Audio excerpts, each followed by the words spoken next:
Let's bring in Senator Bill Nelson now, a Democrat from Florida. The senator is a longtime Castro regime critic and a vocal one, and an economic embargo supporter, and joins us now with his thoughts on what has happened today. Senator Nelson, it's terrific to see you. Thank you so much. Your thoughts? Well, first of all, the exchange, thank goodness, in his home, and we brought another American that had been in captivity for a long time home.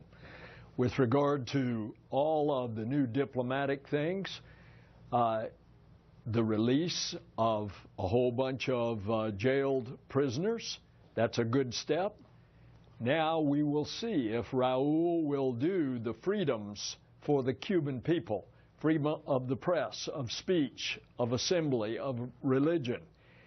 And if he makes good on that, then I think our efforts at recognition and setting up diplomatic relations will bear fruit. And what will be your position, and for what will you advocate? Well, I think this is a step in the right direction.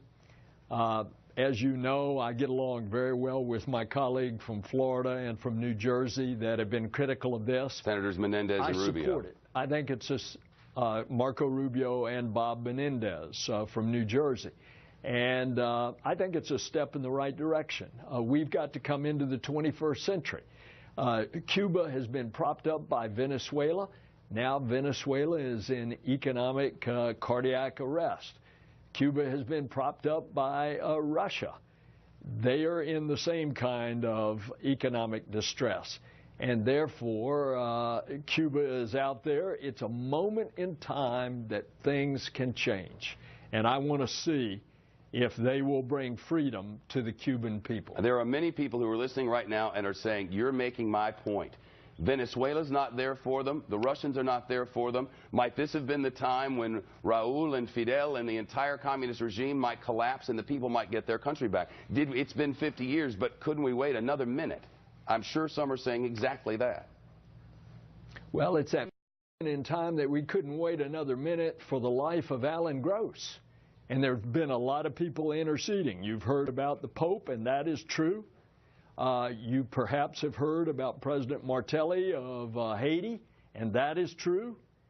So it was that moment in time that things started to align, that we could dare to do something different in our relations with Cuba. And I'll tell you, if this works out, and if he gives freedom to the Cuban people, there will be an economic renaissance between Cuba and the United States, and especially my state of Florida. That will be a game changer. Senator Bill Nelson, live with us from Orlando this afternoon. Sir, all the best, and thank you so much. Thanks, Shepard.